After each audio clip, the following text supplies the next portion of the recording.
da criação artística. Passado algum tempo, eles decidiram constituir, os outros membros constituíram uma pessoa jurídica para requerer o registro daquela marca. E aí começou uma discussão judicial ferrenha, terrível, que perdura até hoje no Superior Tribunal de Justiça. Reverteu, os tribunais originários, eles entenderam que sim, o Villa Lobos e os outros têm direito sobre a marca sim, porque eles participaram da criação artística inteira. Mas vejam que isso perdura até hoje, isso não está encerrado, essa discussão não está encerrada ainda. Né? E 20 anos para conseguir discutir e ter retorno sobre a marca.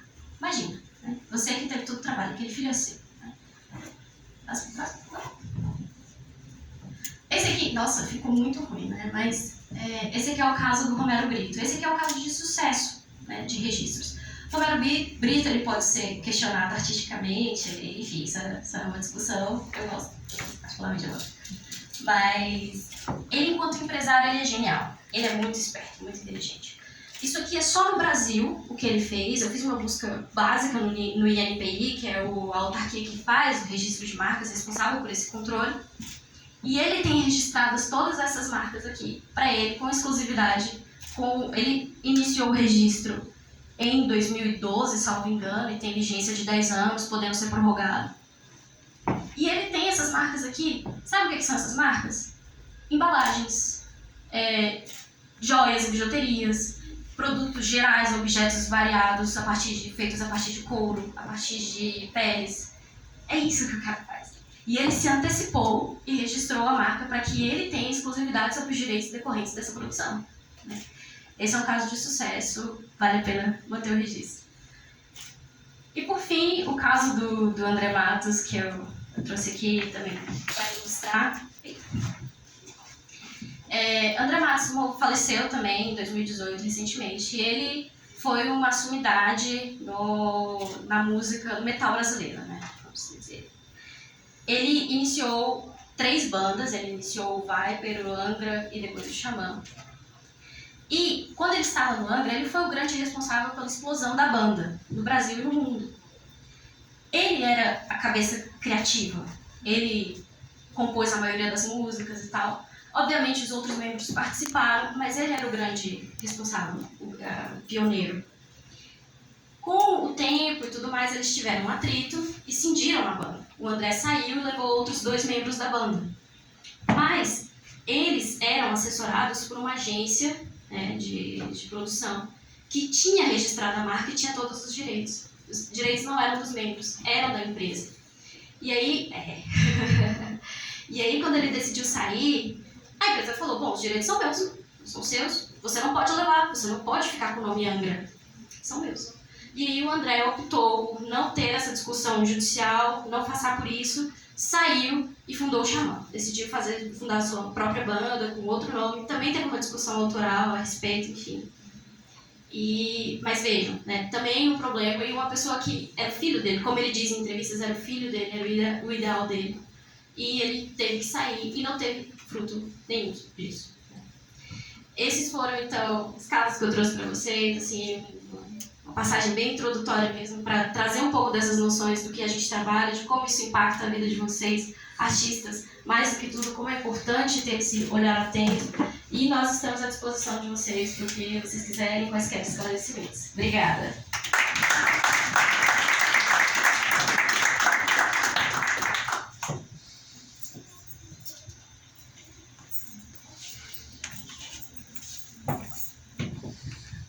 Obrigado, doutora Brenda.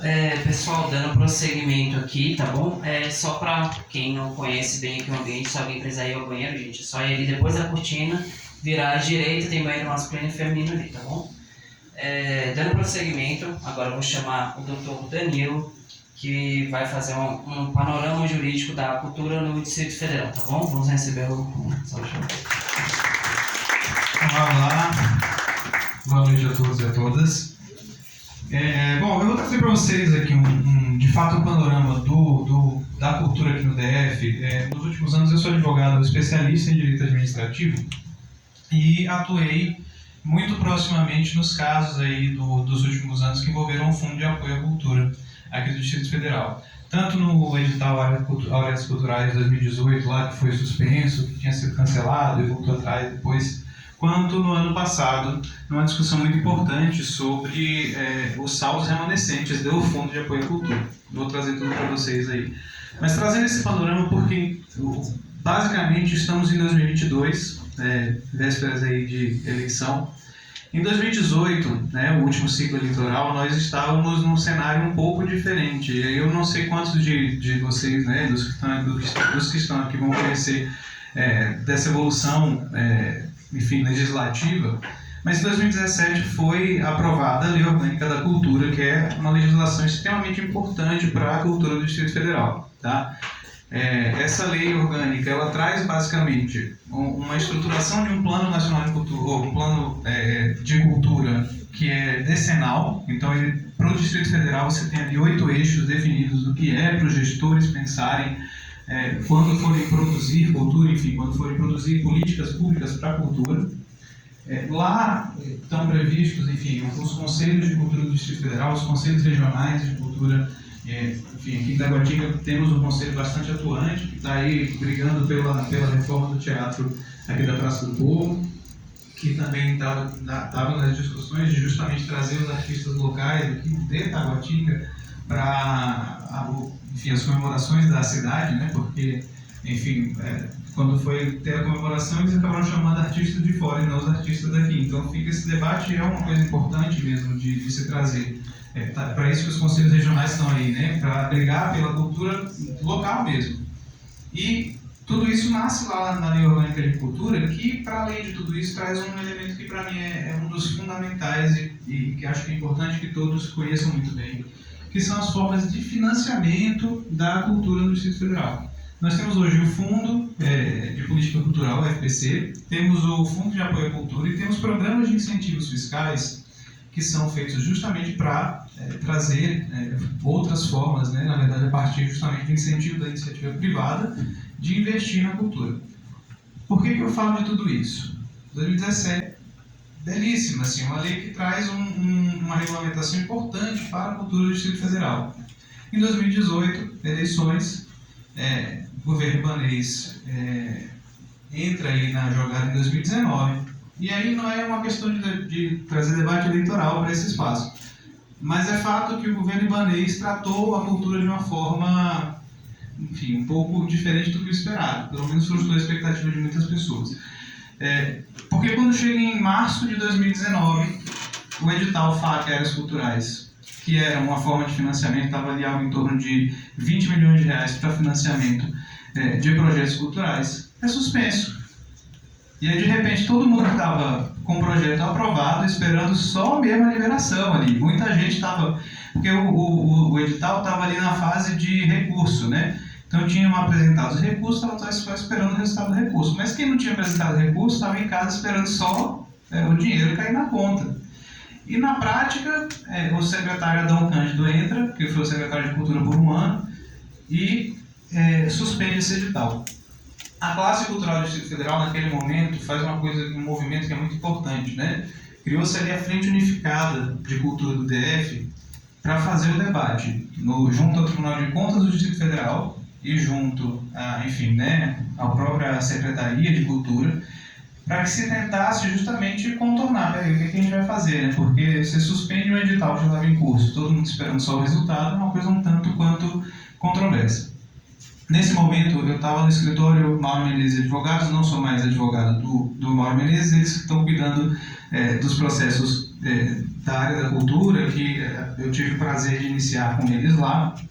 Mas nesse momento nós fomos contatados e nós começamos a perceber esse movimento importante, que é o movimento de associar-se enquanto classe cultural. Porque o governo está aí, a gente não sabe qual vai ser o próximo governo, como vai ser a relação, mas o que vocês têm de pedra de toque, primeira coisa que eu falei, uma lei orgânica de cultura que traz tudo detalhado, como é para ser feito, como é para ser pago, como é para fazer.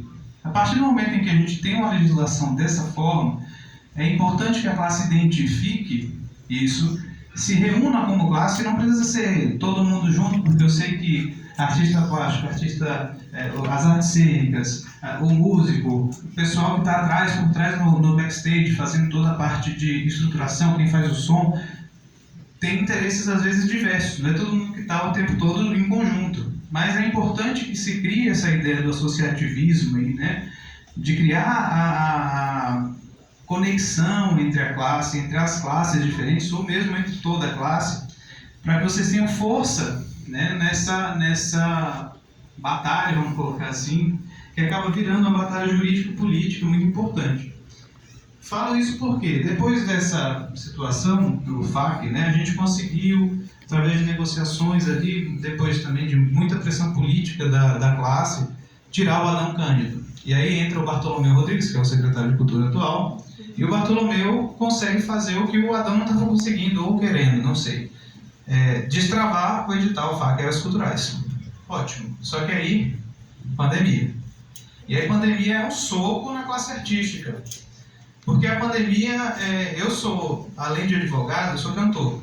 Né? E sou ator de teatro musical e sei o que foi viver, né, assim, esse período. Para mim, obviamente, como eu tinha a advocacia como minha profissão principal, eu não sofri o que quem vive da arte sofreu.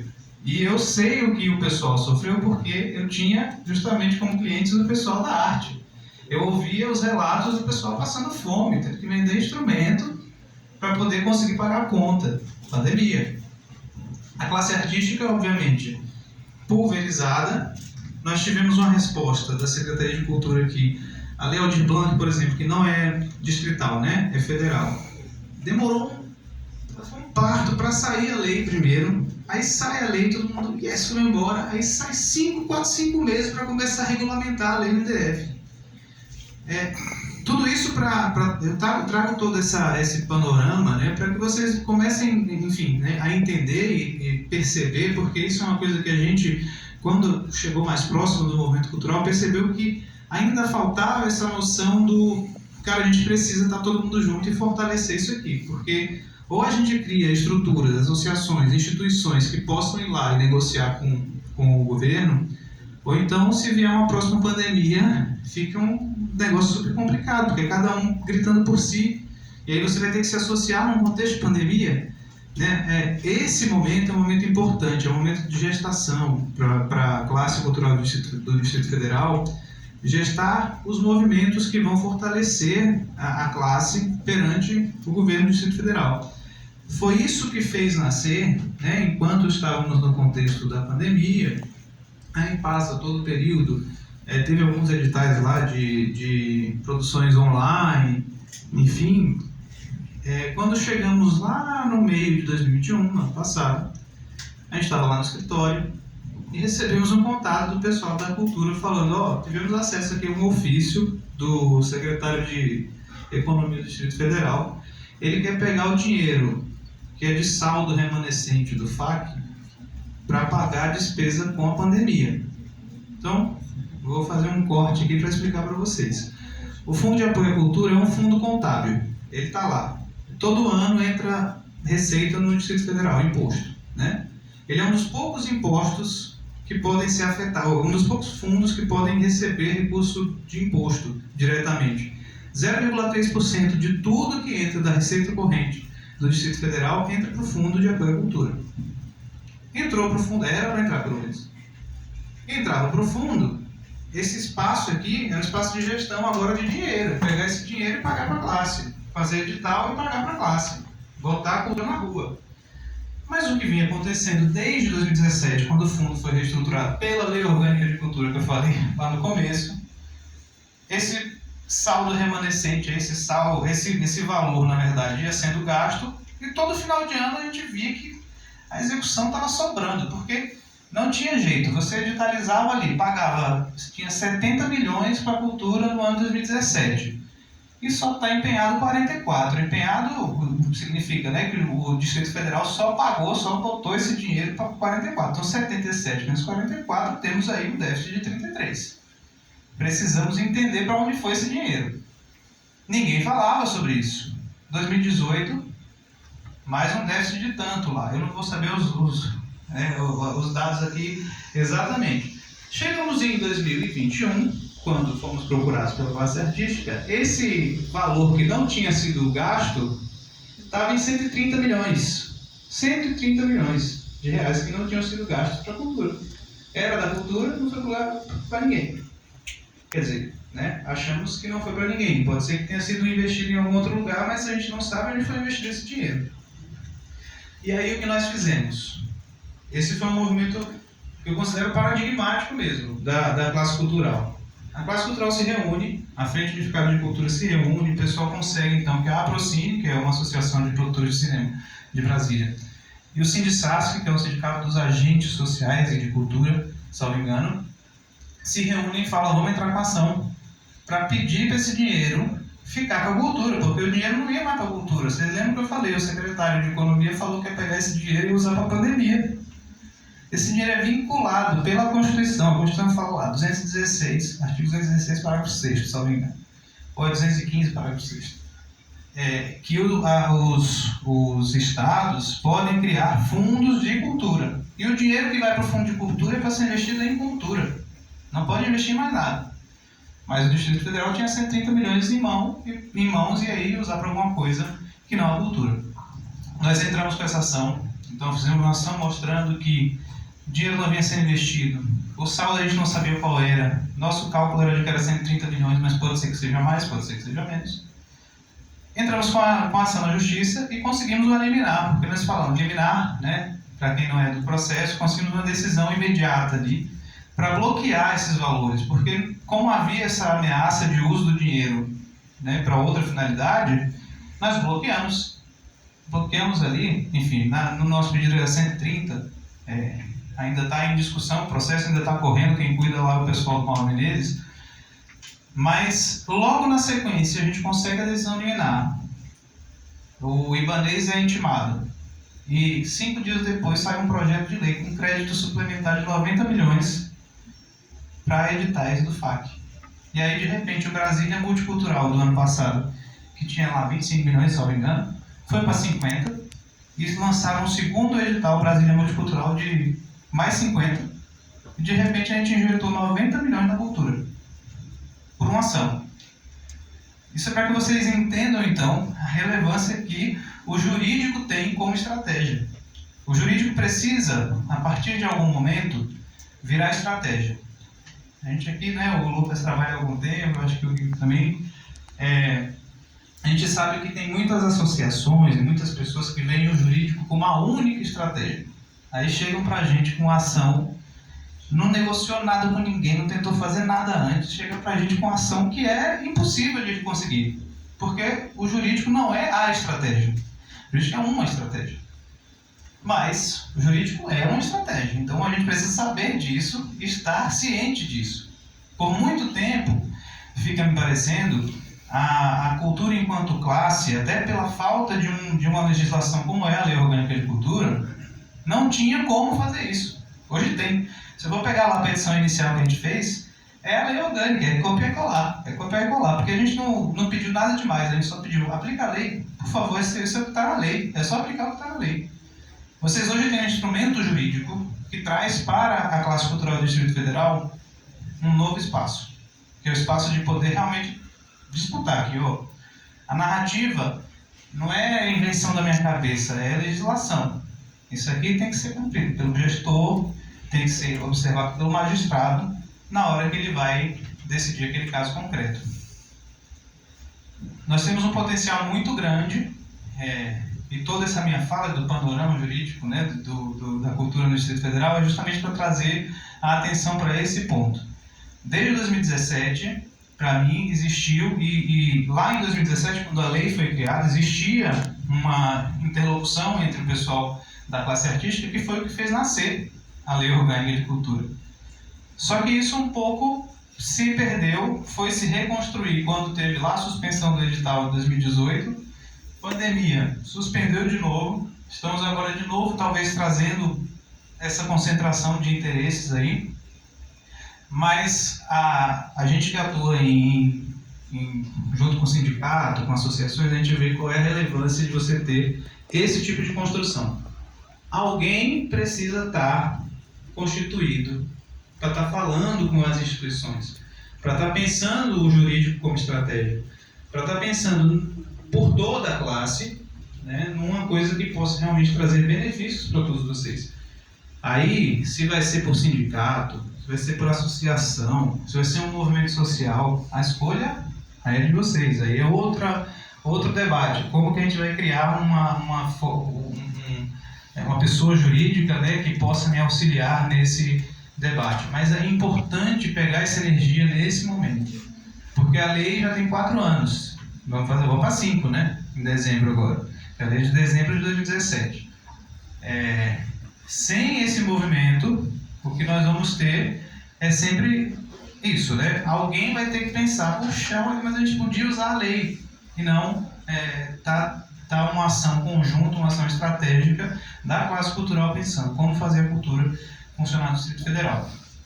É importantíssimo ter em mente que, para além de tudo, né, direitos autorais, que é a coisa mais individual, registro de marca, a gente tem um benefício, de certa forma, né, que na verdade não é benefício, né, é estratégia, é pensamento constitucional do que é necessário para a nossa população. Cultura é uma das nossas necessidades básicas. As pessoas às vezes acham que artista ganha muito dinheiro. Eu acho muito engraçado, porque eu trabalho com vários artistas em vários projetos. Não conheço nenhum artista riquíssimo. Aí vamos tirar o Gustavo Lima, por exemplo, enfim, né, que está na moda aí a discussão do Gustavo Lima, mas não conheço artista de base que está aqui todo dia